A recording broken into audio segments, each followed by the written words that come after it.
I would say still a little bit disappointed in our defense for sure. Um, Jackson hasn't looked too terribly great. Henderson seems to be kind of trending in the right direction now since he had a little bit of a slide there, which we all knew he would. Defense is the main thing that I've been disappointed in, but other than that, hopefully our pitching starts trending up. I think we're doing okay. Nothing. We're not world beaters by any means, but with the injuries and stuff like that, and kind of what we have to work with, I think it's been okay. Hitting definitely trending way up since the last we talked. Yeah. I mean, everybody seems to be hitting right now. Besides Adley's in a little bit of a skid, which it looks like he's gonna break out of it soon because he's having good at bats and putting some good swings on some stuff. Henderson still, I don't want to call it a slump, a little bit of a dip compared to what we're used to seeing from the beginning of the season. But hitting the ball hard as well. I mean, all things considered, I'm relatively happy with what's going on right now. Um, we're still the first team to 70 wins with 3/5 of our rotation. We don't have our all-star closer. Um, we're doing a damn good job in terms of fighting through some adversity here, even if it's not what all Orioles fans love to see. It doesn't feel like we're playing as well as we should be, and we probably aren't. Which again is a good thing. Let's hopefully we can keep up this trend with the hitting, and we'll see what happens with the pitching and the defense. Hopefully the defense starts holding up. It seemed like a couple weeks there where like the sky was falling with the defense, and me included, because it was very frustrating to watch. It's stupid stuff, but then you go and look at our fielding percentage, and we're like second or third in the league or something like that, and it's like, all right, Yeah. I mean, we need to reel it back a little bit. It's just been a rough couple weeks. So, Brian, what have you been seeing? I really feel like this team's a Dr. Jekyll, Mr. Hyde. And I watch Kevin and Zach react. Those guys are phenomenal, by the way. And please check them out. But it's one day we're in the heavens, next day we're in hell. The defense really concerns me. The back end of the bullpen is absolutely atrocious. It's very tough to watch. I'm not going to beat a dead horse with Craig Kimbrell, but it's very tough to watch this team right now. And I say that coming from a standpoint that we have 70 freaking wins. Yeah. So I don't want to act like we are, in the doldrums and we're, we're the 2009 Orioles that were just the armpit of the league. But for a team that wants to win the World Series, we got to pick it up here a little bit. We really do. And I hate to be the Debbie Downer of the situation, but let's button it up. And the defense is extremely concerning. And there's now calls for Brandon Hyde. It's so weird to think about this. We have the best record in baseball, if not the second best record in baseball, and we're calling for our manager's head. And that's very bizarre. And at some points, I don't doubt the calls for it. So, yeah, I just think you have to remember it's just the reigning AL Coach of the Year, Manager of the Year. I think, as Brooks already said, look, we're looking at a team that's been completely decimated by injuries, especially on the pitching side of the ball. But I do echo what you guys are saying, because you got to control the things that you can control. And infield defense specifically is something that we should be dominating. We should be good at. We have all the talent in the world. So those kind of things, if you see those kind of things slipping, that is a little bit worrisome for me. But yeah, I mean, there's so many things out of your control. Like, look, we got 4 starting pitchers on the IL. We've got a couple relievers on the IL, 2 high leverage relievers for us. And, Heston Kjerstad, who came up and was getting hot, got hit in the head. Now he's back down. He's got a concussion. Westberg breaks his hand. He's been kind of like a glue guy for us the whole time, the whole season. It's I don't know. It's a little bit frustrating. It's a little bit scary. But like Brooks said, the bats are coming around, and the pitching is just going to be kind of hold your breath. Hopefully Grayson Rodriguez can come back, but I think we're working with, Corbin Burns and Dean Kramer are the only starting pitchers that we still have left that are starting in our rotation at the beginning of the season. So yeah, want to give a shout out to Matt Bennett. Matt Bennett, thank you very much for listening while you're down in Charlotte. Matt Bennett, best beer drinker I know. Holy moly, guy puts in more shifts at Pig and Rooster than I do. You're the man, Matt. Thank you, Matt Bennett. I want to tell a quick story about Matt Bennett real quick. Matt Bennett got a hole-in-one one time down in Florida, and I might fudge this a little bit, but when he got his hole-in-one, his first ever hole-in-one or only hole-in-one, he went into the clubhouse to do the typical 19th hole, buy everyone a shot, and I think they were having a wedding or some sort of function going on in the clubhouse. And so instead of being able to get a drink, they closed the clubhouse down. So Matt Bennett, being the stud that he is, called Pig and Rooster from Florida and bought everyone in Pig and Rooster. That's awesome. That's great. You got to do it. You got to do it, right? It'd have been bad luck forever if he didn't buy somebody a drink that day. But getting back on topic, I want to throw this out to you boys. Brandon Hyde seems like a master of developing talent and being a great players coach. I do not know if he is very good at handling adversity or the chaos that's going on in game. And it concerns me a little bit. I think I saw that in 2 or 3 games ago. I don't remember exactly which game it was, but he's so good at one thing. I don't know if he's really good at the other thing. What do you guys think about that statement? Are we talking about like all the pinch hitting stuff? I mean, that night when everybody went off the rails about it's hard to argue with the stats that the Orioles pinch hitting numbers are putting up right now. Was that probably the right decision that night? Probably not. It was. I think we can all agree that nobody loved what happened there. But I mean, overall, as a ball club for the year, I mean, I think we're by far and away the best pinch hitting team in the league, like by almost 100 points in our batting average.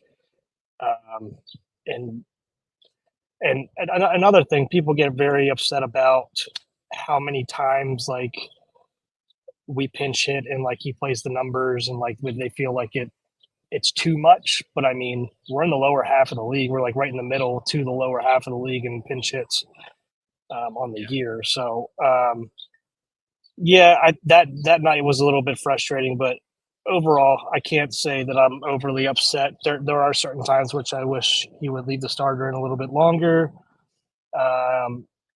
or certain relievers in a little bit longer instead of playing the matchups. But again, he's got the numbers.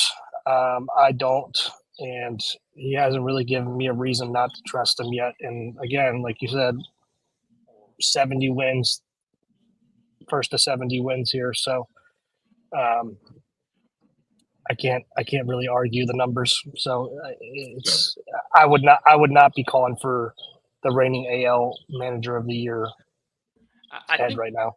Especially with the lineup. Go ahead, Brian. I don't really give a damn if you were manager of the year last year. This is this year. All right. So what have you done for me lately kind of deal? And this is the team that needs to win. I mean, this team is built to win. They have the experience now, even though we're still young. They have that playoff moxie that we dealt with last year. And you could see the hurt and pain on Adley Rutschman's face in that dugout when Texas beat us. This is their team ready to rock and roll. So I don't give a damn if he's got a plaque on his wall. It's his manager of the year last year. But is it though? He's missing 4 out of 5 starting pitchers. Well, I'll give you that too. Injuries hurt. He's missing his all-star closer. Yeah, he's got the pinch hitting numbers to back him up. That they're the best in the league by far. Yeah. Hey, look, I'll agree with you. I'll agree with you on all those things, Brooks. But also, I don't like seeing a Birchbeer get pulled out of the game so you can make another like a lefty-lefty matchup and then get shelled. Like just go with the hot hand. I think it's baseball in general too. Now, I think it's a lot more analytical, like Brooks was saying. I don't necessarily know if it's a Brandon Hyde thing or if it's an organizational thing. Like if it's coming from the top, like, hey, we want you to use the numbers as much as you can. Don't try to use feel as much. But I think over a long season, you're going to have stretches like this. I think it was a couple games in a row where we had rough pitching changes and rough pinch hitting opportunities that didn't work out. But I think if you look at the whole season, I don't think it's been a massive issue across the course of the season. I think this was just kind of like a little contained thing. But I think, yeah, it's tough because our lineup is so lefty heavy when we really wanted to, and 90% of the time you're facing a right-handed starter. So I think when you get those big stretches of lefties in your lineup, especially when you get into the later innings and they throw in a lefty reliever per se, you kind of have to switch it up just so these guys aren't facing 3 or 4 lefties in a row. So I understand both sides of it. I understand the frustration with him because every now and then it seems like he's pulling people early, or but I think we have to look at the season in total as a whole. And as we've said already multiple times, we got the best record in baseball. So we're ravaged by injuries and we still have the best record in baseball. So I'm happy with Brandon Hyde. I don't think these last couple of weeks are an indication of the coach that he is or the coach that he can be. Yeah, I would love a camera on Mike Elias at all times. And what Brian said, like I would disagree with some of his stuff in terms of some of these pitching matchup things as of recently. Who's to say if it worked out the other way? Like if he left him in, I don't know. Yeah. But that's where I think where he relies too much on the numbers sometimes, where you have to have a little bit of feel. So I agree with Brian there. That's something where I wish he would use a little bit more feel on, like as a baseball guy. But I don't know. It hasn't really bit him too much until recently. And it's also really nice that we just went on a little road trip and we came back, 500 or 6-4 or something like that. Take that all day of the week for sure. Yeah. So, but yeah, I would agree. I would agree with Ryan on that point. For about having a little bit more feel in your bullpen matchups rather than just playing strictly numbers or strictly lefty or righty or whatever you want to call. This is an all-encompassing baseball thing. I think we get drunk on numbers now. There's so much data and there's so much analytics that sometimes you feel like you need to use them. Yeah. Look, I'm not saying Brandon Hyde is completely analytical, but I also liked back in the day, and I'm not calling for Buck Showalter to come back, but I love Buck.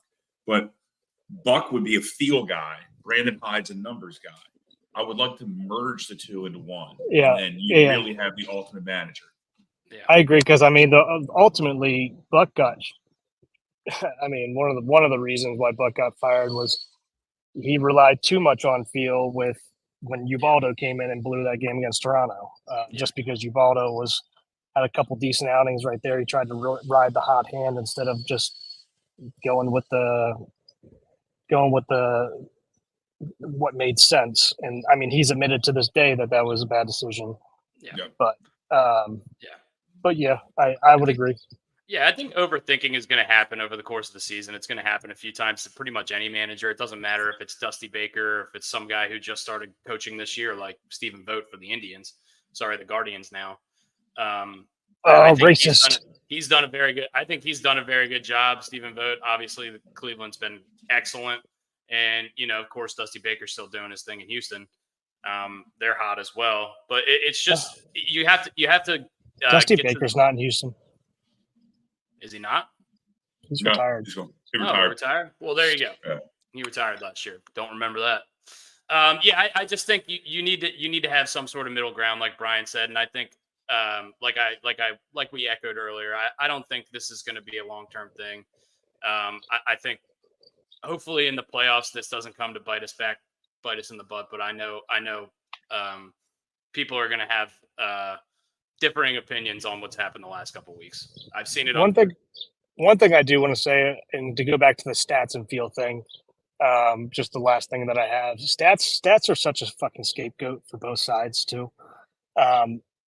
You can sit there and play, like if you make the wrong decision and you just sit there and say, I'm playing the stats, here's what the stats say, and you can just blame it on the stats, right? Or I mean, vice versa. You can make anything look a little bit better, like kind of how I was talking about with the pinch hitting stuff. Yeah, I mean, the numbers look great, but I mean, it was majority of that stuff at the beginning of the season. It'd be nice to kind of see the splits on that, like like in thirds. Like, are we doing really bad the last 25 games on our pinch hitting? So that's the problem with stats sometimes, is that people can make stats work for their argument no matter what it is. It's a little bit of a scapegoat for both sides. You can cherry pick for sure. By the way, are you piping in bird noise, Brooks? No, I think there's just birds. I'm sitting outside. He's at Augusta National where they pipe in bird sounds. Yeah. If anybody wants to come visit me in beautiful Indiana, it is perfect. It is perfect weather right now. It's like 75 degrees, 0 humidity. That looks like a fake cloud over your left shoulder. It's the Truman Show. It's the edge of the Truman Show dome. Yeah. All right. So let's get back into the rundown here. Let's talk about some of the guys that we traded for at the deadline. See how their impacts are. What kind of impact they've had on the team in the last couple of weeks. Eflin. I think he's played two games. He looked great in his last start. I have a Zach Eflin banana hammock on right now, actually. That's how good he's been. I mean, yeah, who doesn't want to play behind that guy? He doesn't walk anybody. He works fast, doesn't care about striking people out. I mean, that dude pitches like he's double parked. I love it. He just gets the ball and goes. Pitches like Mark Burley. I love it. Mark Burley used to throw hour and 55-minute complete games and get the hell out of there. Got somewhere to be. Yeah, he's been great. And look, we're going to need him to be great, because if Grayson can't come back, then he's going to be the guy starting game 2 in the playoffs. So is that what we wanted coming into the season? No, you want Grayson or Bradish or one of those guys, but that's not where we're at right now. So we're going to figure it out. And, hopefully Eflin can keep looking this good while it's while we're getting into the home stretch of the season. Sir Anthony Dominguez out of the bullpen's been really good. 8 appearances, 8 innings pitched, only giving up 1 run so far. His stuff looks great. Brooks has said it to me multiple times over the course of the last week. Brooks was out here for the White Marlin Open, so we got to watch a lot of games together. He thinks he's going to take over that 9th inning role going into the playoffs, and he thinks he's got the stuff to do it. Brooks is our resident pitcher on the podcast. What do you got, Brooks? I said it since the first outing. I literally tweeted it out. Sir Anthony Dominguez ... closer, because his stuff is really good right now. And the guy, he has a little bit of closing experience. I mean, he wasn't terribly great, but he was mostly a setup guy. So he's used to high leverage role. He's used to the high leverage role. So, I mean, I could see this. I mean, if Kimbrel doesn't get back on track again, which I think we all expect him to eventually here, fingers crossed. But I mean, that's a guy that I would like to see as the closer. And I think that's the direction that they're going based on some of the situations that they've brought him in on. So, yeah, I mean, especially if he gets hot here and runs it through the playoffs, fuck yeah. This goes back to that feel thing. I mean, he's got the hot hand. Ride the hot hand. Sorry, screw the numbers. All right, It's a kid show. Yeah, it's family establishment. So. Make him the closer. All right, go fuck yourself. All right, so make him the closer. Just do it. Just don't look at the numbers. He's got the hot hand. Roll with it. Kimbrel right now is. Keep putting Kimbrel in those situations. Like give him a couple days a week so he's staying sharp, because he likes to get in there and stay sharp. And his main thing is location and keeping a feel for that. And obviously he doesn't have it right now. Yeah, and look, I understand. People are going to throw numbers in my face like Kimbrel did this and Kimbrel did that, and he's got an ERA of that. He looks like dog shit out there right now. It's just absolutely terrible. His ball is tailing away. He's missing arm side all the time. I don't give a damn what the numbers say. He's terrible at the moment. I hate to beat the dead horse. Put Sir Anthony Dominguez as our closer. Very simple. I agree with you. I think it's time at the moment. It's one of those moments, like we said, let's give him a break, throw him consistently, get him in there in hopefully some low leverage situations to figure his shit out. And then if he gets hot again, we can figure that shit out when that time rises. So and bring him right back, but let him get hot again. But right now he's cold, and we don't have time to be cold if we're trying to get the best record in baseball. Especially if Sir Anthony Dominguez goes out and has 2 high leverage saves back to back nights or something like that, and you can have Kimbrel for the 3rd night. I mean, that could Yeah. end up being Or really Cano. nice for us. Cano's starting to actually pitch a little bit better now too. So If you say high leverage one more time, I'm going to take a shot. high leverage. Okay. This would be a great drinking game. I'm going to start saying literally every time, too. How much leverage do you need to take a shot? Yeah, while we're talking about the bullpen, we do have to talk about Gregory Soto as well, the other reliever we've got from the Phillies. Not great in his first couple of appearances with the Orioles, giving up a ton of runs, walking a ton of guys. Looks like he's struggling with command a lot. Have you watched any of him, Brooks? Have you seen anything particular out of him, or you think he's just kind of trying to figure it out as well? I think he's trying to figure it out. It's nice that he does have some playoff pitching experience, and hopefully we can keep getting him in there. But yeah, stuff looks great. Just not locating, has no idea where it's going right now. Yeah. So that's kind of been the book on him since he was in Detroit. We made an all-star team with Detroit, made an all-star team with Philly. So, I mean, definitely has had good seasons with both of his last 2 teams, but right now, sort of in the vein that we were talking about with Craig Kimbrel, just not really a guy you can put out there reliably at the end of the game when it's close.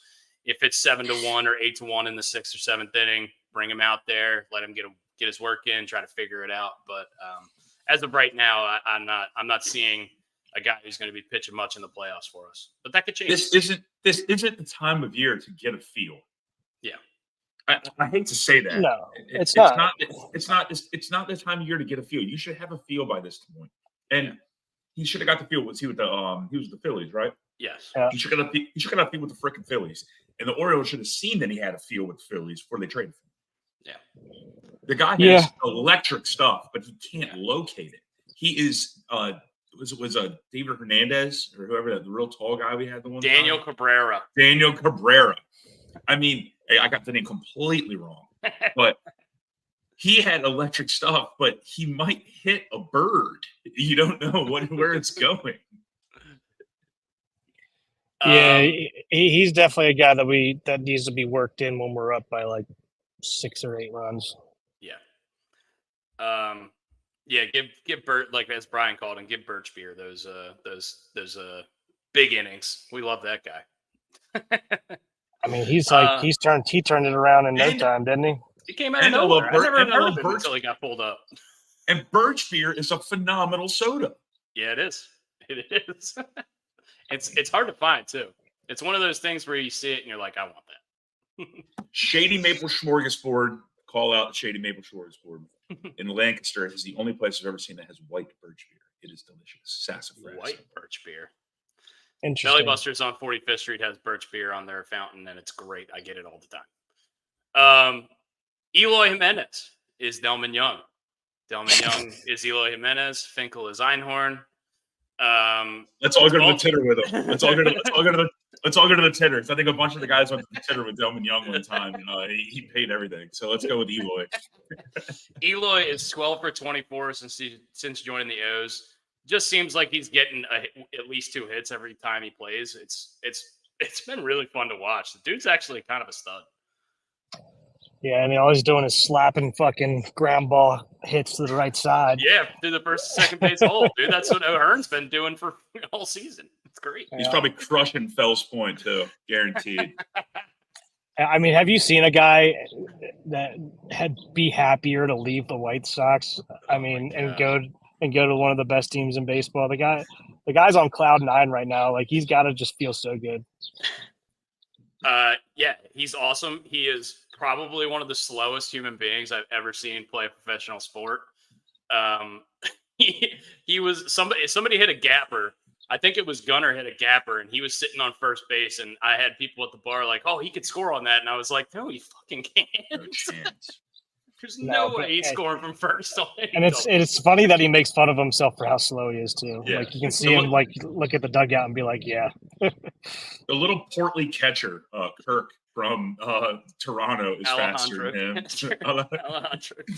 The guy is Alejandro Kirk is rotund. That is a shape, and he is faster than Eloy Jimenez. Vogelbach or whatever. Yeah, Daniel Vogelbach. Yeah. The human bot. Yeah, he's the man.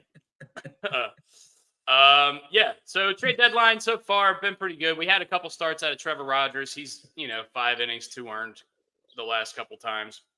The first one he kind of got roughed up a little bit numbers wise, but he had a lot of bad defense behind him that game that kind of derailed that start for him. So we'll see what we get out of him. He's going to be the back end of the rotation kind of guy, but another guy that's got talent, and he's a guy that we traded for the future. He's controlled through 2026. So I don't think necessarily like his big impact would be this year. Although if we can get anything out of him, that would be excellent. And so is Eflin. Yeah. And Eflin's under control next year as well. But Eflin's been great. He's been the best pitcher that got moved at the deadline thus far. I will say this: Rogers looked significantly better in his second start than he did his first. Obviously, just pitching wise in general, let alone whatever the numbers were. I mean, he just looked like he's trending. He's starting to trend. He trended in the right direction there. So let's hope that and his velo was back up again a little bit here and there. So we'll see. Yeah. Grayson Rodriguez, Jordan Westberg to the IL. We got to talk about this. Grayson has a mild lat strain is what they called it. He is shut down. He is not pitching. He is not doing pitching activities. I'm sure he's running and all that stuff, keeping himself healthy. But as far as his arm goes, he's not going to be throwing any baseballs as of now. There's no timetable for his return. Based on similar injuries, it looks like it's usually around 2 months, which would take us into the playoffs. Pretty scary. I don't know if he's going to pitch again in the regular season. Would we bring him back just to pitch in the playoffs if he hasn't gotten any reps? What do we think about this? It's concerning. It's very concerning. I hope it's not a lingering issue that lasts his entire career. Yeah. Obviously, it's a major blow. I give him credit for this part of the injury. He didn't go out and try to. He's a bulldog. We've talked about him being a bulldog, how angry he is when he looks out on the mound, or how he is on the mound. I am very happy that he decided to feel right. Yeah. And that's good because he could have really screwed himself. So hopefully he can come back, but it's a major blow. Yeah. Yeah, it sucks. Hopefully he can be back in September. Elias said that it was September was the target date to come back. So yeah. Obviously that's with no setbacks during throwing. He had this injury, in spring training or beginning of the year, I believe, when they shut him down. Yeah, it was the middle of the year. They shut him down for shoulder inflammation. So not exactly the same thing, but the same area of the body. Yeah. A little different. But yeah, hopefully this isn't something. These can be like a hamstring kind of deal where like you start feeling good again. You start throwing and you feel like you're 100%, and then all of a sudden like something tweaks it again. So hopefully there isn't any setbacks or anything like that. Yeah. Brooks, question for you. Given you're the resident pitcher on the podcast, is when you take this much time off, however long this time may be, and let's hope he comes back, does it affect you on the mound when you come back? I think so. In terms of you got to get your feel for your pitches again. Getting back in the groove, I guess what I'm getting at. Yeah. Yeah, starting to feel like obviously he's going to do rehab starts, I would assume, and throw live and everything like that. But just getting a feel for throwing off the decline on a mound is just way different than throwing on flat ground, and then figuring out your location and figuring out a feel for your pitches. So it's definitely, these guys throw a ton in between starts just to stay sharp. So when you miss 2 months, obviously you're gonna accumulate a little bit of rust there. Yeah. Yeah, obviously you'll see it with the special pitchers. They'll come back and it looks like they didn't miss a beat, but for us normal humans, for the most part, I think it would have a big effect. Jordan Westberg, Also to the IL, I don't have this on the rundown, but we do need to talk about it because we haven't talked about it since we haven't had a podcast since this happened. Just a real glue guy in our lineup, really super reliable at third base all season. Didn't make a lot of errors. I mean, in the last 2 weeks alone, we've seen Urias and Mayo make how many errors and just jumping out of the way of balls. And it's getting ugly over there at third base defensively, like we talked about earlier in the show. Getting Westberg back towards the playoffs is going to be a huge boost for the lineup. What do you guys think about this? I mean, obviously as a hitter, hurting your hand is not a good thing. Anything Luckily, it's in the just wrist area sucks. Luckily, it's just a hairline fracture. I mean, remember when we talked about when Kobe Mayo had a hairline fracture in his ribs when he was down in the minors, and he came back so quickly, and like, how the hell did that happen? Yeah. So the same thing. Luckily it's just a hairline fracture. So it seems like, I mean, he's even said that he expects to be back before the end of the year. So we'll see. It does suck for right now. It sucks for right now, though. Yeah.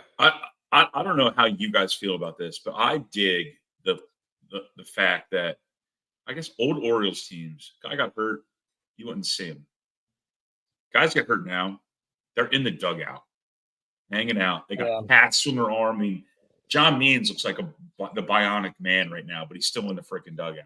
Yeah. Like, that just tells you how tight this team is. What I love about this team. Now, we sit here and we bitch and we nitpick at some of the dumb stuff, but I love that, like, you know, Jordan Westbrook's sitting there. He's got a cast on his hand, but he's sitting there. He's dabbing people up with his good hand. Yeah. I love that. He's staying engaged in the game, which is something that I think is really important, especially when you're that young. I think it's a really difficult thing to do when you're not out there playing every day.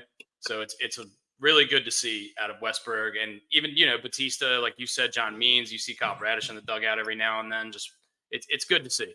I agree with you too, Brian. Like, it's not only does it show that they care just about like the game in general. It shows that they care about their teammates too. Little things like that go a long way with your teammates. So I love to see it too. Yeah. Jackson Holiday. After our pod from Casa de Rogers, I was listening to the Oriole game driving back down to the beach because I had to work that night. And when I was in the middle of the Bay Bridge, Jackson Holiday hit his grand slam that brought everyone's house down. He's having such good at bats since he came back up. Even his outs, he's smoking balls to the left and right fielder on the warning track. He looks so much more locked in. He's taking more pitches. He's having better at bats. He just looks so much more comfortable.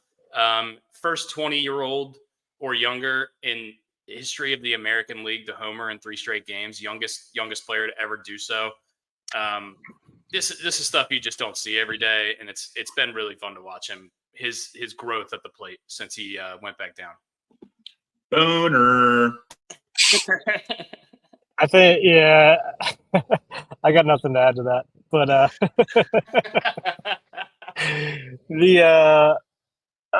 what was I going to say? Oh yeah, there was somebody put out a stat like his last, I don't know, like 15 batted balls or something like that. 10 batted balls, including his outs, are all over 100 miles an hour. He's barreling everything right now. He's so fucking locked in at the moment. So that's hopefully they don't figure him out here right before the playoff time. But looks like we found somebody who's going to be on the playoff roster, and it's not going to be Kobe Mayo right now till he shortens his swing up and he actually can hit a fucking fastball. Kobe Mayo should not bring a bat or leather to a ballpark. He should sell hot dogs.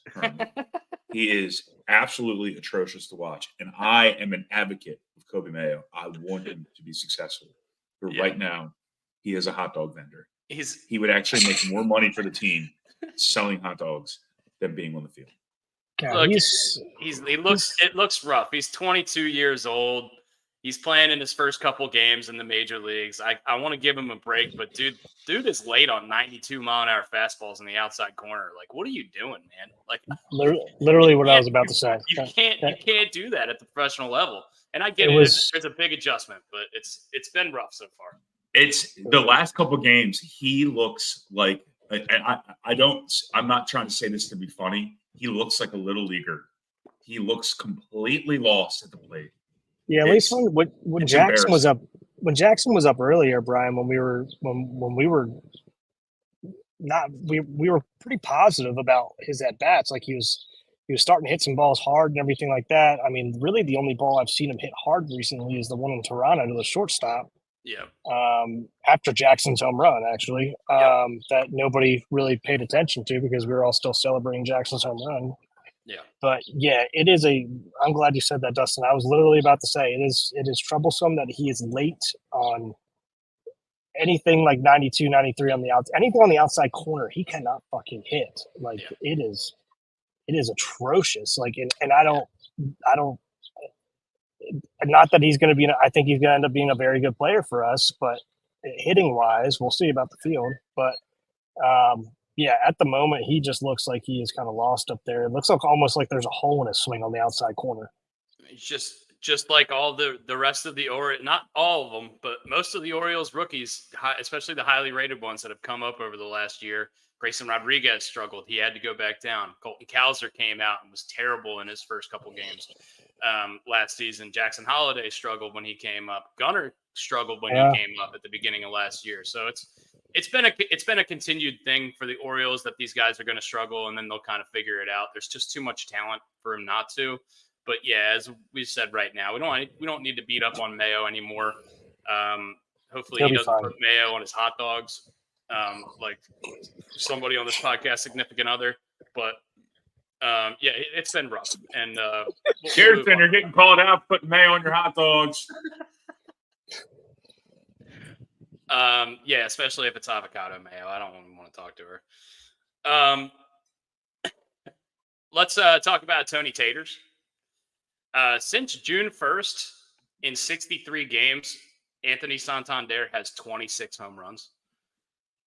He's averaging a home run every 2 games, basically. Boner. His free agent numbers are skyrocketing every day. It seems like the $15 million a year has gone up to $20 million a year, has gone up to $25 million a year. What an absolute tear this guy's been on. He's got 5 more homers than Aaron Judge since June 1st, who's eating baseballs for breakfast this season and for the last 5 seasons, really. But 35 homers on the season is tied for second. I believe he's tied with Ohtani and Ozuna from the Braves, which is a little fun reference if you remember that little incident he had. But yeah, he's been great. Anchor of our lineup, hitting 3rd or 4th every night, switch hitting, playing great defense. Another guy who's slow as shit, but makes the plays that he can. And actually has made a lot of really good plays. Made a huge catch in Toronto and against the wall, and then came up and hit a homer, his second homer of the game. Dude, he's been great all year defensively. I said at the beginning of the year, he just looks like he's hurt running out there. Like he looks like he's in so much pain when he runs, and he looks it looks like he's running with hot coals. Yeah, yeah. It looks like his hamstring's about to snap at any moment whenever he's running. And you sit there and you're like, man, this doesn't look good. Then he ends up making a great catch, and he gets takes great angles at these balls, and gets to a lot of balls that you don't think he will. I've been blown away actually by his defense all year long. Yeah. And also the only guy in our outfield that can throw a baseball more than 40 feet in the air. So another problem with our defense is our outfield arm strength. I've said it all year, and I'm going to continue to say it. It's completely atrocious. It's really bad. We need to figure it out. Yeah, I mean, anything else you guys want to talk about Orioles wise before we move on to some football stuff? Do you have any thoughts? Obviously, we're coming up on a 2-game series with the Nats before we come home, or we're home for 2 games against the Nats. I think Brian's going tonight, and then we got 4 against the Red Sox at home. Corbin Burns bobblehead night on Friday. Given that we're transitioning and segueing into football, I want to do my That's a Shame. All right. Hassan Reddick. You asked for a trade. You got traded to the Jets. And now you want to be traded again. You're a bum. That's it. Yeah, actually, we're going to talk about Hassan Reddick. Brian, did you know that tonight is a live hot dog race night at the Oriole Park at Camden Yards? And I'll who be will you be taking rooting for? Mayo. Because I'm Kobe going Mayo with is my going to go out there and run. Yeah, because I'm going with my girlfriend who loves mayo on her hot dog. That sadistic son of a gun. So I need to root for Mayo. I'm always going relish all day. Yeah. So we're going to talk about Hassan Reddick now. Look, this guy's got over 50 sacks in the last 4 seasons. He's got 4 straight seasons with double-digit sacks. He's getting ready to turn 30 next month. He wanted to get traded from the Eagles because they didn't want to extend him. Now the Jets don't want to extend him, so now he wants to get traded from the Jets. The Jets have informed him immediately after he came out and requested this trade. The Jets GM had a statement saying, "Look, you're not going to get traded if you refuse to report. Then, per the collective bargaining agreement, you're going to get fined." So the Jets traded a 2026 third rounder for him, and now he doesn't want to play for them because he's not going to get paid. And he's got $1 million worth of fines already. It's like $1,500,000. Yeah, he's making $15 million this year. For those wondering, which in terms of high octane, very good pass rushers in the NFL, that's not a lot of money. And so I understand from his perspective, he's getting ready to turn 30. He wants to lock down a contract, but it's kind of a bad look getting traded to a team and then not even playing a game for them and already asking to be out. It's I don't know. I got nothing else to add. Yeah. Another big contract trade stuff that's going on. I didn't have this on the rundown, but Brandon Ayuk has been continually discussed. Apparently, there was a deal in place for him to go to Cleveland. Amari Cooper was going to come back with, I think, a second and a fifth rounder. That way, the Niners would still have a big time pass catcher and not be on the hook to pay Ayuk whatever he's going to be looking for, which I'm assuming is going to be somewhere in the range of $30 million a year. But he doesn't want to go to Cleveland, and he was able to nix that trade. I don't know if that's necessarily 100%, but that's what a lot of reports are saying. People are saying he really wants to go to the Steelers. I mean, yeah, I think if he gets traded to the Steelers, that makes him a lot better. But I'm going to say this, just like the Jets GM said, we're not going to trade you. You're going to play for us. I think the 49ers would be crazy if they traded him.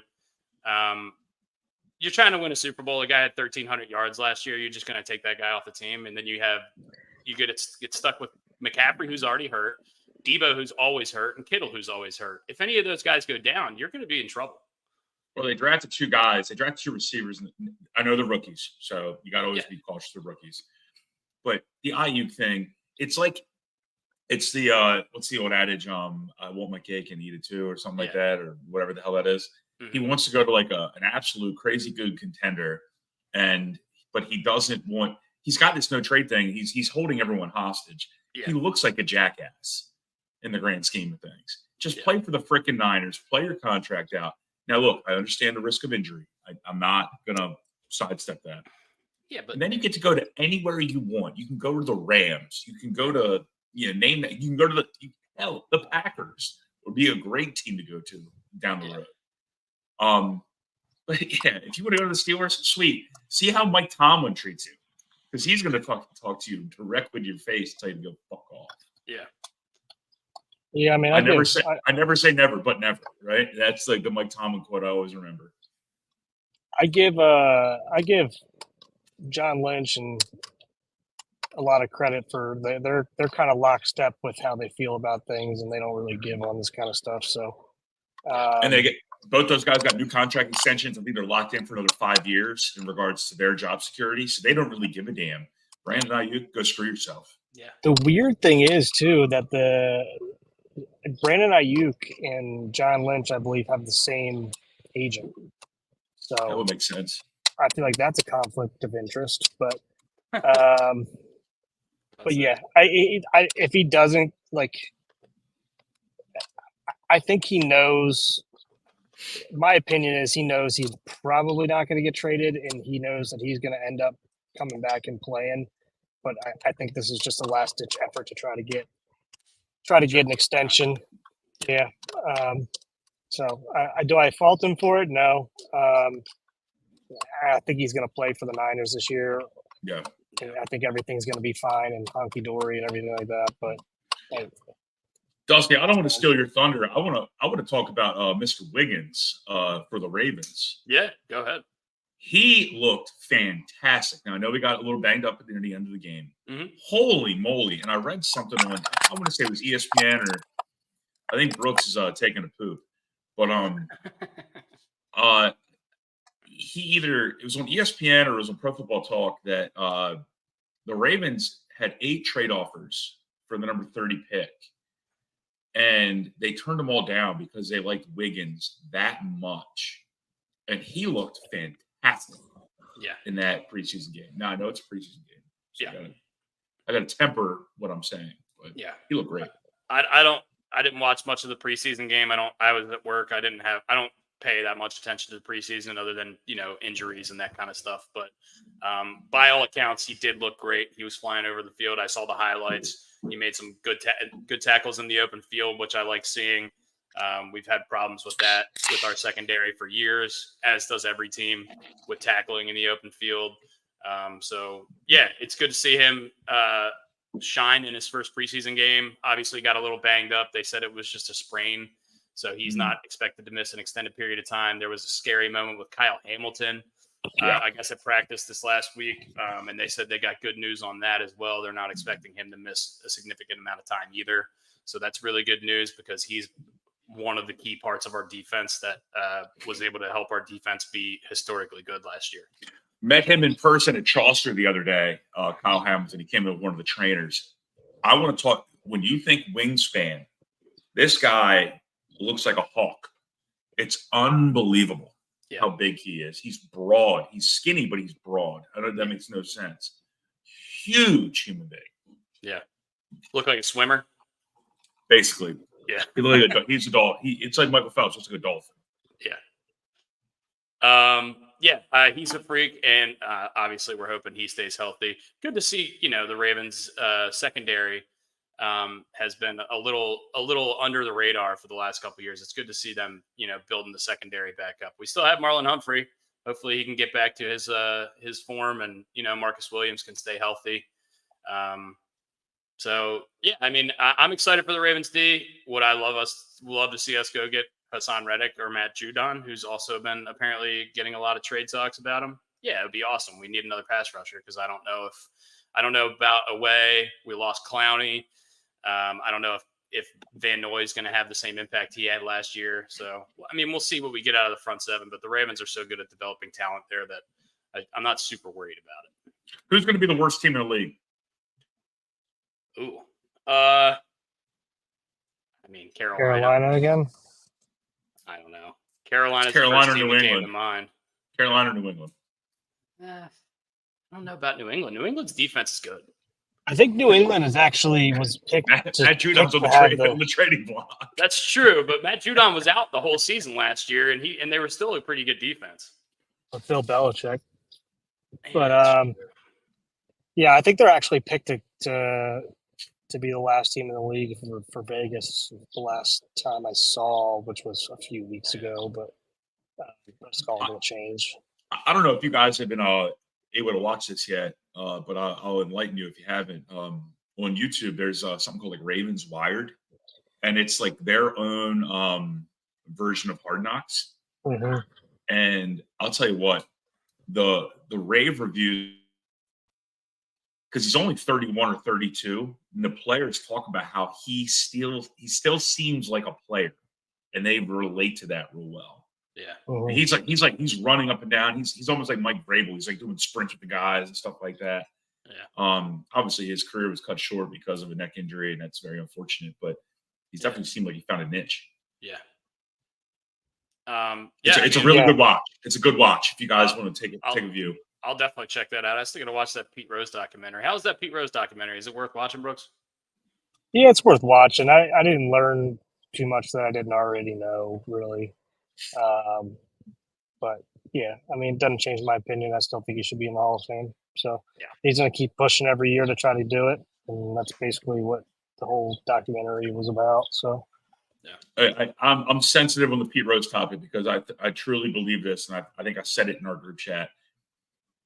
The best thing to happen to Pete Rose is he didn't get in the Hall of Fame because we still talk about Pete Rose every single year, and he's made money. He's made money on us talking about him every single year because he's not in the Hall of Fame. He's monetized it great.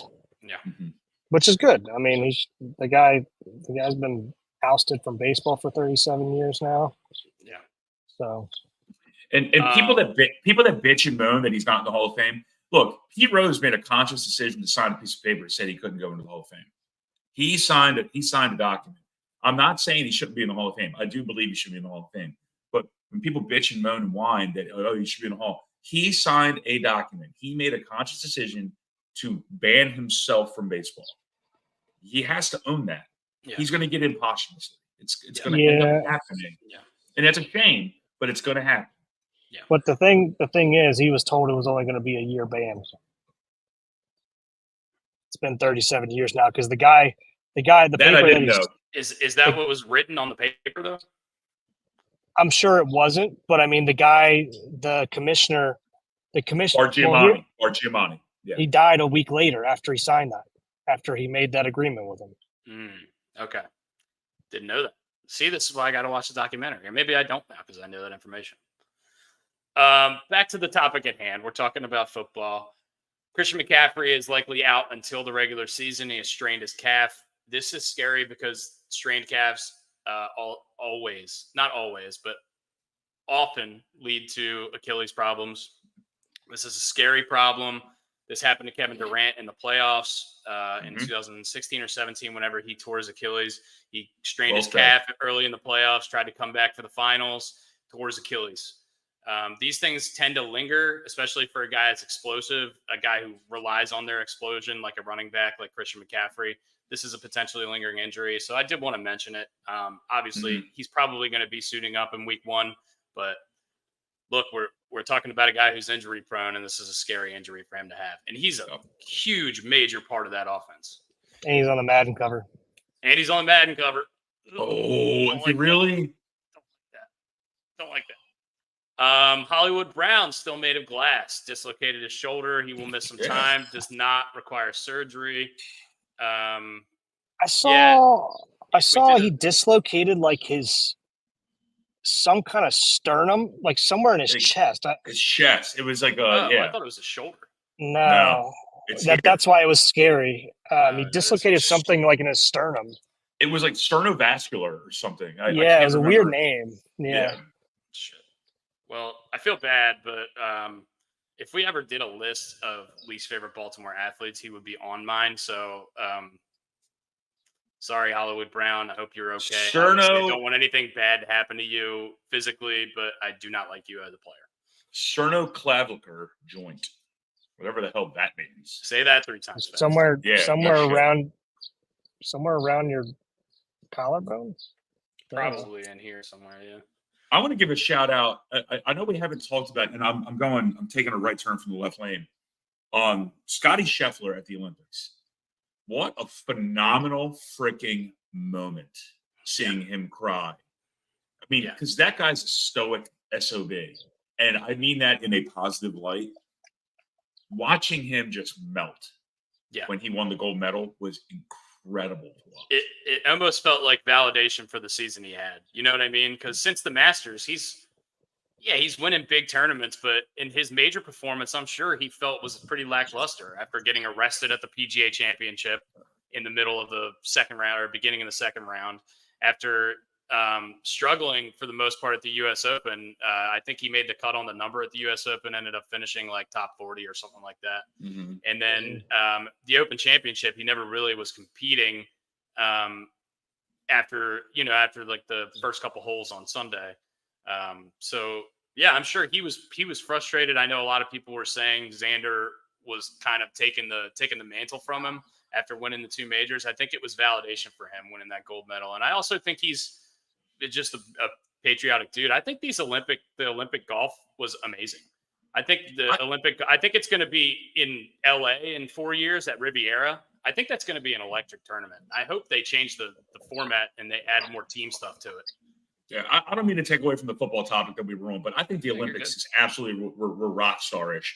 Other than the triathletes having to swim in raw sewage. Yeah. Yeah. But I thought the Olympics were absolutely electric. I thought they were fantastic. It really made me enjoy the Olympics again. Tokyo obviously had a problem because of COVID, and that is what it is. Yeah. But I really enjoyed watching these Olympics, and not because the U.S. won medals. I'm not a front runner here. Just because the U.S. did well doesn't mean that I can't enjoy the. Yeah. I really enjoyed watching the Olympics. It was That's why I like the Olympics. When the U.S. wins, as you have an American flag over your right shoulder. Yeah, down here in Pawnee, Indiana. I texted a couple of my friends this, and I may have texted you guys this. Finally, Tommy Fleetwood gets something for coming in second place. God, that guy. If the silver medal was ever made for somebody, it is Tommy Fleetwood. That man is a bridesmaid. Absolutely love he is that a guy. bridesmaid. I absolutely love that guy. I want him to win so bad. He had this tournament in his hands, and Scotty Scheffler just ripped it out of it. Just not in the Olympics or the Ryder Cup. But yeah, it's I feel so bad for the guy. I really want him to compete really well. And he plays well in most of these tournaments. He just can't quite finish. I do want to talk about Matsuyama getting the bronze. Good showing for him. Mm-hmm. Kudos to him. I want to talk about Jon Rahm. Not good. Was winning this tournament on the front nine by 4 strokes and didn't even medal. Real bad meltdown. I think he was 5 over on the back nine after being 5 under on the front nine on Sunday. Still shot even par, I believe. But yeah, really rough end to his season, which has already been pretty rough. And then Schauffele, who was the best golfer in the world coming into this, other than Scheffler, was in first place going into Sunday, tied for first place. And I think he shot 2 over. Didn't really compete at all on Sunday, finishing T9, which is the most Xander Schauffele thing ever to do until this year. So yeah, a lot of weird stuff in the Olympic golf. But talking about the Olympics as a whole, I echo what Brian said. I think they were great. I watched a lot more track and field than I ever have in the past since Usain Bolt. I watched my That's a Shame was the Olympic pole vaulter who had an unfortunate incident with his manhood. His credentials hit the bar. Yeah. I don't know if you've seen the video, guys, but this guy has 100% cleared the bar with everything except for his Don Johnson. Well, he still got gold, didn't he? Didn't he still win gold? No, what? Not. But yeah, really unfortunate for that guy. That's a shame, man. You trained your whole life for this.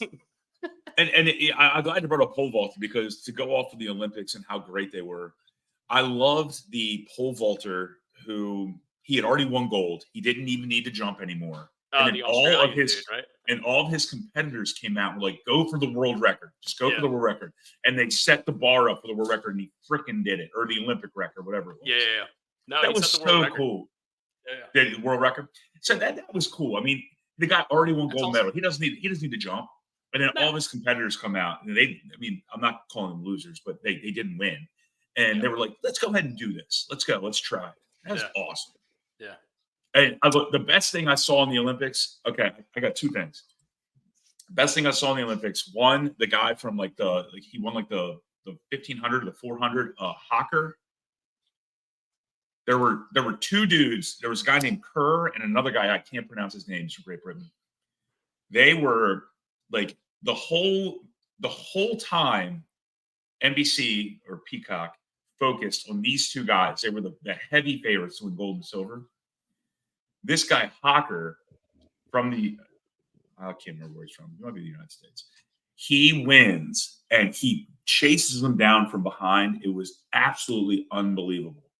Second best thing I saw in the Olympics. I watched either Taekwondo or Judo. I was doing something on my laptop, so I had the volume off. And It was team judo, team karate, basically. They ended a tie. It was like 5 wins versus 5 wins. Their tiebreaker. This is their tiebreaker. All of a sudden, this guy in a suit comes out, and he rolls out this wheel that looks like right out of The Price is Right. Like, not like a wheel that spins like this. A wheel that spins this way. Okay. And it has all the kilograms of like all the weight classes, basically. And I swear to God, this guy just spins it. And it's like, it ends on like 125 kilograms. Those 2 fighters fight each other for who wins the gold medal. Like, how do you come up with that tiebreaker? Game show, dude. It's literally a game show. This guy in a suit rolls out a wheel. Like, what the hell is happening? Was it Drew Carey? No, it wasn't Drew Carey. He didn't have the long microphone. Yeah, the long skinny mic. Yeah, that's insane. Like, where do we come up with some of these fucking Olympic sports? Like, it's Crazy. nuts. Like Fucking breakdancing? Breakdancing? Go fist yourself. Did you see there was a girl from Australia that she's like a PhD and she convinced Australia to let her go to the Olympics. She didn't know how to breakdance. Did you see? Go watch the routine online. It's terrible. She just convinced Australia to let her go to the Olympics. It's because she has a PhD? Yeah, I don't know what happened. It was a whole article that I didn't read, but go into it if you want to look at something funny, because that actually is a real thing that happened this year. Some of the best, definitely the best Olympic basketball games I've ever watched. Some of the most entertaining basketball games I've ever watched were the last 2 games the USA men played. First against Serbia, Jokic was just doing whatever he wanted. Jokic and Bogdanovic for Serbia. And Steph Curry just put Team USA on his back. 17 threes in the final 2 games to help us win the gold. We have a lot more talent. We're a lot deeper than all of these other countries. But they play a different brand of basketball, and these games were really close, and it was really fun to watch. Most fun I've had watching basketball in a really long time. Did Steph Curry solidify that he's a top 5, top 10, definitely top 10, but a top 5 player of all time with this performance? And I mean, it was freaking nuts. This was like, they kept saying that this was the last thing left he had to prove, really, was to win a Olympic gold medal. And they said this is probably the last time he's going to be able to do it. I think he kind of solidified his legacy just with those 2 performances. Look, I don't want to talk out of turn here because I'm not we're not the biggest basketball pod ever. No. But I mean, look, the guy's won 4 titles. He's won multiple MVPs. He just won a gold medal, and he was the best player on the team for the last 2 games, the most important 2 games. I think best shooter of all time. Best shooter of all time by a mile. I mean, he passed Ray Allen and Reggie Miller when he was like in his early 30s in 3-pointers, which is crazy. Like he is set the bar, and he is, as much as LeBron has been such an influence in basketball for the last 20 years, I would say Curry has been even more influential because the youth is following Curry. LeBron, people can't pretend to be like LeBron because LeBron's 6'8" and 275 pounds. He's an alien. It's an unattainable goal. But anybody could go out there and practice shooting. You know what I mean? Anybody could do that. So I would say he's had more of an impact on especially the youth in basketball than anybody in the last 20 years, since Kobe, probably. He's changed the game. He's absolutely changed the game. Like you said, it's unattainable to do what LeBron does because of his size. Yeah, he's one of the most athletic freaks that's ever been born. Like, crazy. Yeah, I just think that solidified Steph's legacy, and Absolutely. I think that's really cool for him. Yeah. Also solidified Kevin Durant this tournament as the greatest Olympic basketball player of all time. He's won 4 gold medals, 4 straight Olympics. They won gold medals. He's the leading scorer in Olympic basketball history for Team USA and for every country in Olympic basketball history. He's the first Team USA player to win 4 Olympic gold medals, and he's the first male athlete to win 4 gold medals in a team sport at the Olympics. So Rossi over Kevin Durant, but that's 1A, 1B. There you go. It's 1A, 1B. Okay. I like it. There you go. And also the women. The women won the tournament as well. That game I thought they were going to lose the whole time. I watched pretty much the whole second half. It sucked that Caitlin Clark wasn't there. I think that kind of overshadowed the tournament, but they did win. They did pull it out. Brian's got something to say. What do you got? I'm not sad that Caitlin Clark wasn't there. And the reason I say this, she has longevity in this game. It's going to happen. She's going to be on the Olympic team. If she was on the Olympic team and she didn't play, all it would have been about was how she wasn't on the court. Just like a lot of the talk. I've never heard so much bullshit about people not playing in a game. Jason Tatum. And that it's basically Caitlin Clark was Jason Tatum. Jason Tatum was Caitlin Clark. Yeah. Everyone wanted to talk about why Jason Tatum wasn't playing. Who gives a shit? They won a goddamn gold medal. All right? Shut up. Yeah. Sucks for Tatum, dude. First team All-NBA 3 years in a row and couldn't get on the floor. Yeah, it's all matchup. It's all matchup based. For sure. And like Caitlin Clark is not one of the top 14 players in WNBA right now. Is she influential? Absolutely. She's very influential. But she's not one of the best players. I mean, Asia Wilson is without a doubt the best player in the WNBA right now. Diana Taurasi probably shouldn't have been on the team, but she's 40 years old and she'll punch you in the face with her nose. But anyway, I'm moving on. I mean, look, if you're Tatum, the two forwards in front of you are LeBron and Durant. They're two of the best 20 players in the history of basketball. LeBron, one of the best couple players in the history of basketball. So, I mean, you're going to find trouble. You're going to have trouble finding the court when those two guys are on the team in front of you. So, you know.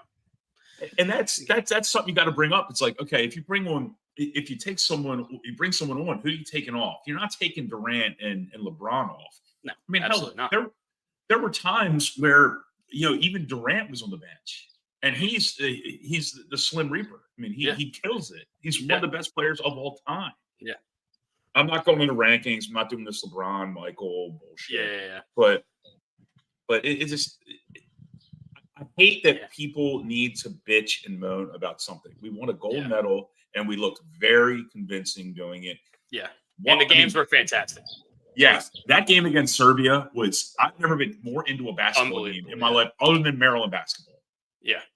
Any Maryland Duke game, other than that, that was as excited as I've been watching a basketball game. Overall thoughts on the Olympics, pretty good. Really had a fun time watching the Olympics. Glad it's over, so I don't have to keep putting it on at the bar for everyone, so we don't have to watch ping pong anymore. But you know, it was fun. I want to ask one question about the Olympics before we move on to the candy bars. What do we got? It's very early. It's 4 years away. Who should light the torch in LA? Snoop Dogg should light the torch forever. Ice Cube. I don't know. I don't freaking know. Does it have to be an LA person? No. Max Homa. Max Homa. Stab you in the heart. All right, let's go to candy bars. Okay. Well, before we go to it'll be fucking Caitlin Clark. Let's make it Caitlin Clark and Jason Tatum. They can light it together, you fucking plots. All right, here we go. Before we get on to our snake draft, I want to promote. We're going to be doing an NFL only show. It's going to be a supplemental podcast. It won't be our main show for the week. At some point in the next couple of weeks, we're going to do an NFL only show. We're going to go through all the win totals for every team in the league. We're going to pick over and under. Each of us are going to give our choices. We're going to have a little competition. If you guys have any ideas on what this competition, what kind of bet we should make, please let us know, because we've been racking our brains for it. But we're going to just basically do an NFL preview show, just like we did for baseball. We'll do the over under win totals. We'll pick teams to win each division. We'll pick guys who we think are going to win awards, fantasy sleepers, Super Bowl picks, that kind of stuff. So look out for that in the next couple weeks. And now we'll transition to our snake draft, which is best candy bars. And we have determined that Reese's Cups are candy bars for this particular exercise, although Brian is vehemently against it. He has been outweighed 2-1 on this podcast. I have you're going to say 2-3. I almost said 2 out of 3. 2 out of 3. And our resident candy bar guy said that they do classify Reese's peanut butter cups as a candy bar. So there you go. We have a candy bar guy. Some of you might have a candy bar guy. Some of you might not, but we have. So I'm built like a candy bar.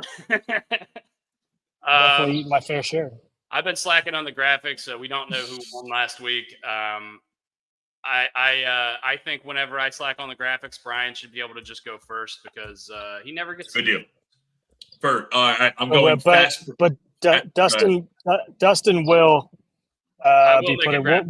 We will put those graphics out so we can actually get a vote Yeah. on them here in the Yeah. future. I will make those graphics. I'll probably do it today. We won't put them out all at the same time, just so we don't bombard you. But we will get them out eventually. Yeah. I know it's not. I know it's not the most popular pick, but it's my favorite candy bar. It is the Reese's Fast Break That's number one.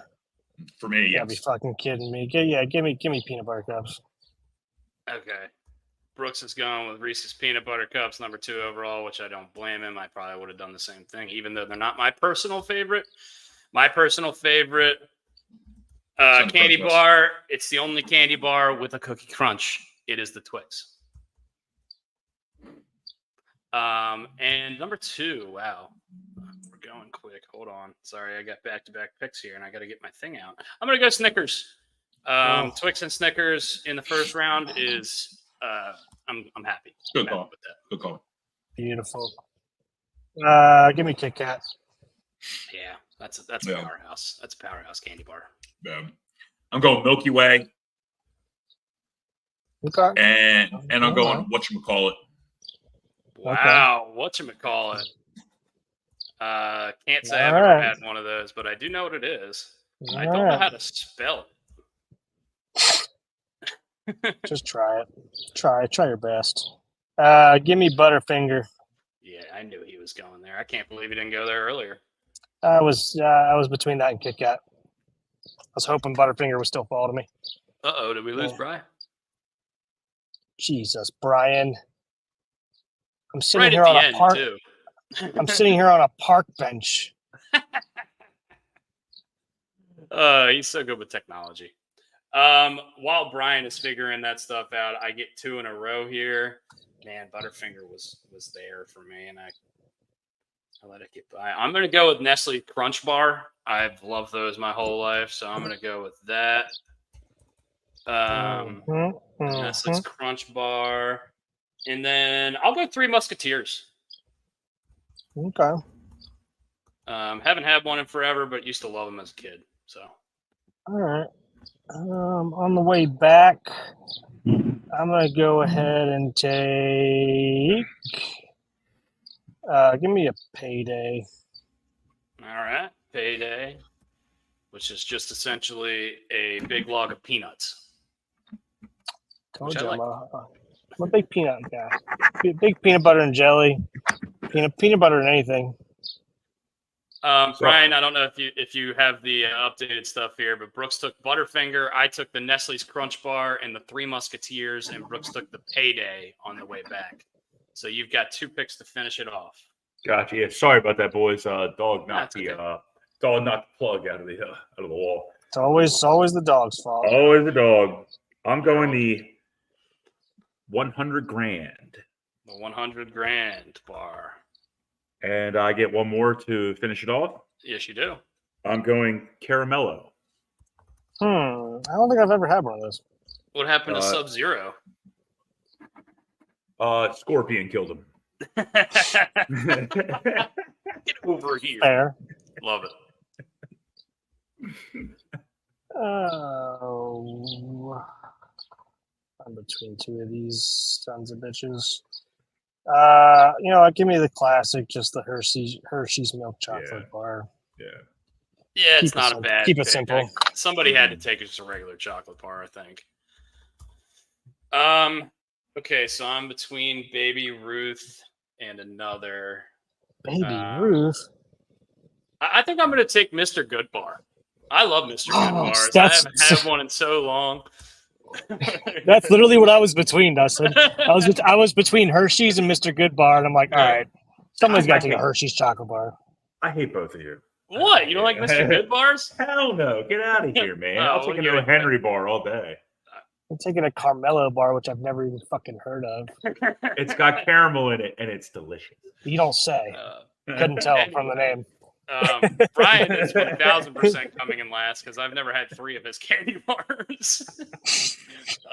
He's got Reese's Fast Break, Milky Way, whatchamacallit, 100 grand, and a Caramello. Yeah. Brooks has Reese's Peanut Butter Cups, Kit Kats, Butterfingers. That's a hot start. Paydays and Hershey's Milk Chocolate Bar. That's great. Great team there. And I have Twix, Snickers, Nestle's Crunch Bar, Three Musketeers, and Mr. Good Bar. You're winning. You're going to win this one. This one. I think crushes. either me or Brooks will win. I think there's going to be a lot of love I like- for Reese's. I like my guys. Yeah.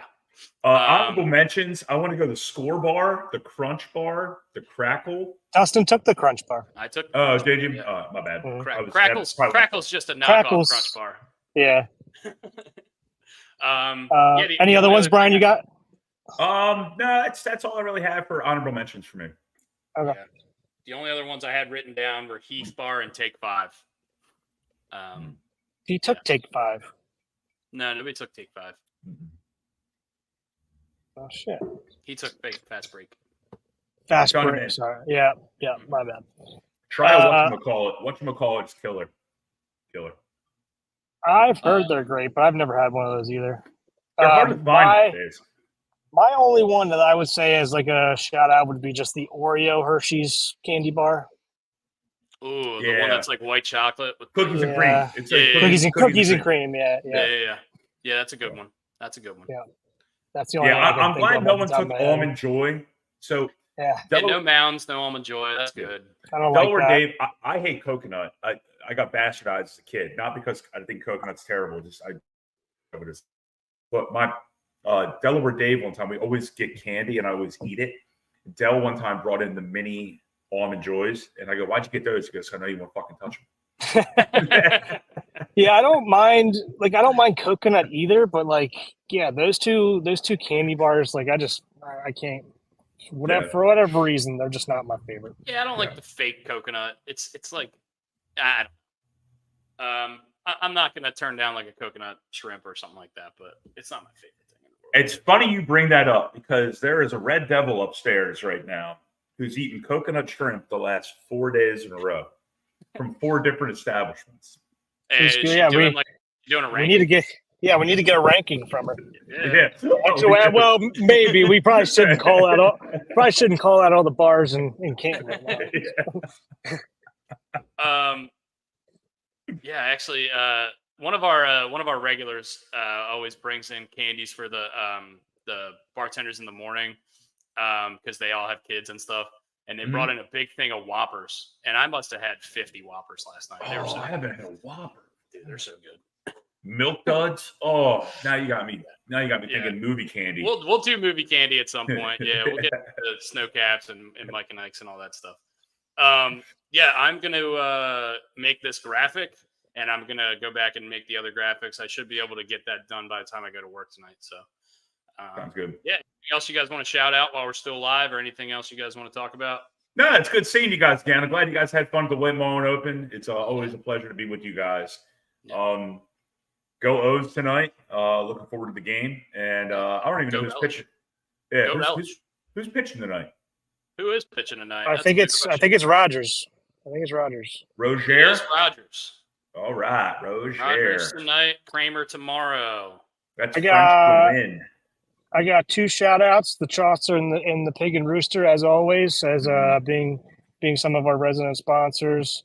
I didn't get to throw in my that's a shame this week, but I guess my 2 that's a shame. You know what? I'll keep it to 1 because Dustin and I don't need to relive what we were cussing up a storm during the Orioles games about some things. But my that's a shame is fucking traveling on an airplane right now because my last 2 weeks have been a fucking nightmare. So obviously Did I you came get- out. You get fucked over again? Yeah. Going back. Oh. No, not going home. Well, not going home. I drove home. So I guess long story short, I don't think I ever talked about this. Maybe we did. I don't know. It was kind of a blur the whole time I was in Baltimore for our Ryan Ripken stream, but like flew out, was supposed to get in about 10 o'clock that night, and then do all the Ryan Ripken show stuff that whole day the next day. Didn't get until 4 a.m., into a bed until 4 a.m., and then obviously full day that day, and then full day the next day. Missed my flight on the way back. Had to book another one for the same day. Why'd you miss your flight, sir? Well, between being purely exhausted and our friend Drew Burton feeding me about 5 shots when I first saw him in about 30 minutes. That's probably helped it as well. And then so came back out. I flew home on a Thursday. Was supposed to fly to Salisbury, Ocean City on Sunday. That flight gets fucking canceled. We end up driving 12 hours from Indiana here down to Ocean City. So all through the entire night, stayed up the whole next day, and then had to drive my ass back home on Saturday. Another 12 hours back with a toddler. Yeah. So my life has been kind of nightmarish in terms of travel, but we're through it. And our next travel is going to be super fun for Foy's bachelor party down in the Outer Banks. Yep. I think we're going to try to set something up and do a podcast from down there because I think that would be super fun with some of the boys that are going to be down there. It's going to be awesome. We need to do one. It's going to be freaking fantastic. So we might even do a couple. Maybe we'll do a live stream watching the game. I don't know. We'll see. Yeah, so the night we We'll get talk it down over. there is the first game of the NFL season, which is Ravens Chiefs, which is Thursday night.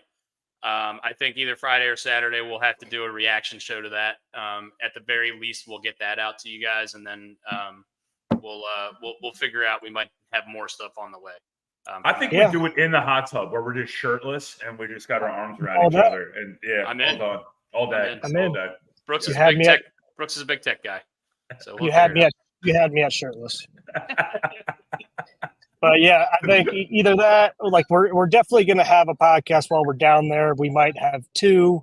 We might have a live. We might have a live watch along. We'll see. We'll see what the vibes are when we get down there. How tired everybody is. So Yeah. but we'll definitely at least get one or two out to you. Yeah.